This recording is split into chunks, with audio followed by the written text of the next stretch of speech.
Caríssimos, aqui quem vos fala é o professor Marcão com mais um Marcão na História. Rapaziada do Terceirão, vamos continuar com o nosso objetivo traçado para termos êxito no final do ano.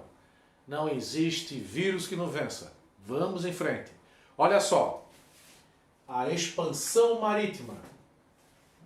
Módulo 2, apostila 1, página 287 e 288. O que vai acontecer? Nós vimos a formação dos Estados modernos. Já botei nas postagens anteriores para vocês. Surgem os Estados modernos. O que são os Estados modernos? Os países. E o primeiro Estado moderno que surgiu foi Portugal em 1139. A Europa os países estavam se formando na Europa, os reinos, né? A Espanha, depois vem França, Inglaterra, Holanda e outros países, mas Portugal foi o primeiro, pioneiro. Né? Então olha só, o que aconteceu? O pioneirismo português nas grandes navegações. Naquela época, o que dava muita grana, muito dinheiro, era o comércio de especiarias e artigos de luxo. Principalmente feito pelos genoveses e venezianos. Né? Não existia o país Itália ainda, mas na região da Península Itálica. Esses caras ganhavam muita grana. Eles iam até Constantinopla, que era o maior centro comercial da época, compravam os produtos e voltavam para revender na Europa. E era hoje, se fôssemos falar, negócio de bilhões de dólares. Muita grana. E nesse momento, os portugueses já formavam um Estado moderno. Aquela união rei mais burguesia, igual a centralização do poder nas mãos dos reis, igual aos Estados modernos. O que aconteceu então? Portugal foi o primeiro país a se lançar nas grandes navegações. O que são as grandes navegações? Navegações oceânicas. Se lançaram no Oceano Atlântico. Porque o Oceano Atlântico não era brincadeira. Né? Eles navegavam lá, os italianos, pelo mar Mediterrâneo. Iam até Constantinopla, voltavam, revendiam na Europa. O Mediterrâneo é que fica ali no meio, entre África e Europa. Então ficava mais ou menos fácil você navegar. Agora no oceano a brincadeira ficava séria. Então olha só, Portugal foi o pioneiro, foi o primeiro, né? Mas por quê? Primeira coisa importante, 1453 aconteceu um fato inesperado. Constantinopla, o maior centro comercial da época, caiu nas mãos dos turcos. Os turcos dominaram Constantinopla e passaram a dificultar o comércio de especiarias e artigos de luxo. Com isso, né, eles bloquearam o comércio pelo Mediterrâneo. Como era algo que dava muita grana, muito dinheiro, vários comerciantes começaram a se mobilizar. Nós temos que achar um outro caminho. Pelo Mediterrâneo não dá mais. Vamos achar um outro caminho. Tá? E o único caminho existente era o oceano. Tá? Por terra era completamente inviável. O primeiro fator, então, foi a tomada de Constantinopla pelos turcos. Segundo fator, Portugal sabia que tinha que encontrar um novo caminho. Eles estavam interessados nessa grana das especiarias. E o Oceano Atlântico era o caminho para eles. O Mar Tenebroso. Eles tinham muito medo do Oceano Atlântico. Existiam muitas histórias que vinham lá da Idade Média. Né? Monstros marinhos, o Atlântico ia acabar num abismo, aquelas coisas. O homem daquela época respeitava muito o Oceano Atlântico. O litoral, toda a costa oeste portuguesa é banhada pelo Oceano Atlântico. E tem locais que têm ondas gigantes. E eles, na verdade, tinham um respeito danado pelo mar. Eles sabiam que tinham que se lançar no Oceano Atlântico. Um novo caminho. E era só esse caminho que possível. Interesse econômico. O rei desejava meter a mão nessa grana das especiarias e a burguesia, obviamente, também. Rei mais burguesia, centralização do poder, formação dos Estados modernos. Então o rei e a burguesia estavam interessados nesse negócio. Já que não dá pelo Mediterrâneo, vai ter que dar pelo Atlântico. A Igreja Católica também apoiava. Ela desejava novos fiéis. Aonde tinha uma embarcação, tinha um padre. Para catequizar aqueles povos que seriam, digamos assim, descobertos pelas navegações. Levar a catequese a esses povos. População pobre. O pobre de Portugal era um país pobre. O pobre ele via na chance de ser marinheiro nessas navegações para tentar uma nova vida.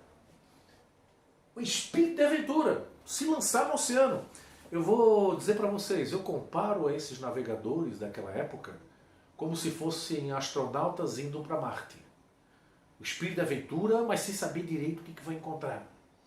Por quê? Olha só, eles conheciam a Europa, o Mediterrâneo e o norte da África, não sabiam da existência da América. Conheciam uma parte do Oceano Atlântico, o norte da África.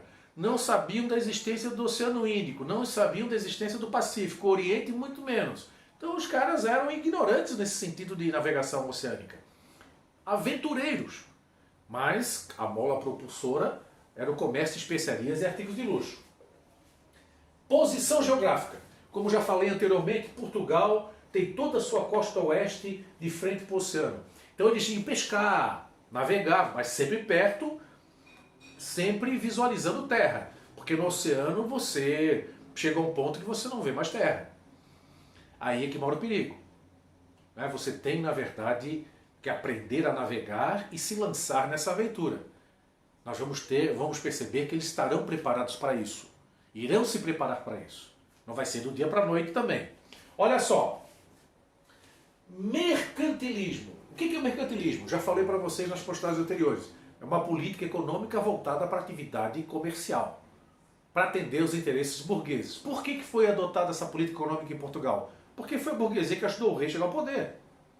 Então era uma dívida que esse rei tinha à classe burguesa. Né? O mercantilismo. Outro fator importante. O infante Dom Henrique. Infante é o seguinte, o infante ele não é o filho mais velho do rei. Então ele nunca será rei. Mas era, na verdade, um nobre. E o infante Dom Henrique, ele era apaixonado por navegação. E ele cria lá em Portugal a Escola de Sagres, que era o Centro de Estudos da Arte da Navegação. Nesse momento, eles vão aprender várias tecnologias para poder navegar. Para nós hoje pode parecer uma coisa simplória, mas para eles era uma tecnologia de ponta. Se você quiser ser um grande navegador, um marinheiro, um construtor naval, um especialista em alguma área da navegação, você tinha que frequentar a Escola de Sagres. A Escola de Sagres ficava em Portugal.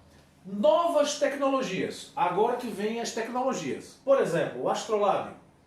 Astro, estrelas, lábio, leitura, a leitura das estrelas.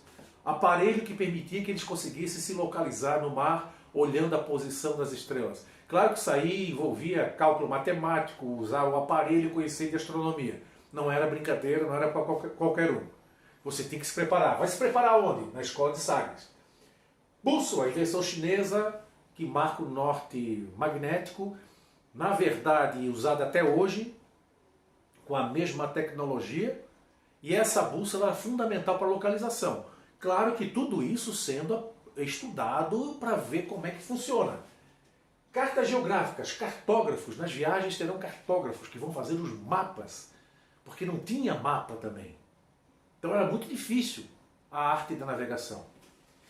A invenção da caravela. A caravela com a vela latina. Eles tinham uma embarcação grande, pesada, chamada nau. E essa barco, ele tinha velas fixas. Depois vai ter a vela latina também na frente da embarcação. A caravela é um barco menor, mais rápido, para 40 pessoas no máximo. Não tem muito poder de carga. Que tem velas triangulares. Essas velas mudam de posição o tempo todo, dependendo do vento. E com isso eles conseguiam ir para onde desejassem com maior velocidade. A vela fixa já é complicado, porque dependendo do vento você tem que guardar as velas. Né? Se bem que as caravelas ainda estavam começando a usar a vela latina na frente, né? E aquela vela fixa atrás. Pólvora. A pólvora, a invenção chinesa, que era usada para festas na China, chega na Europa e surgem então as armas de fogo, transformando as viagens oceânicas mais seguras. Então olha só, Portugal foi o país pioneiro nas grandes navegações. Por quê?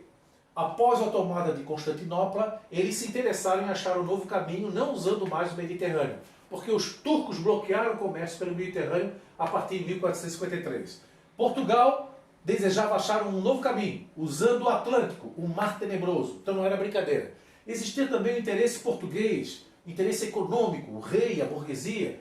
Era o primeiro Estado moderno, organizado, de paz, sem aquelas lutas entre nobres e reis e burguesia. Então eles estavam concentrados nisso.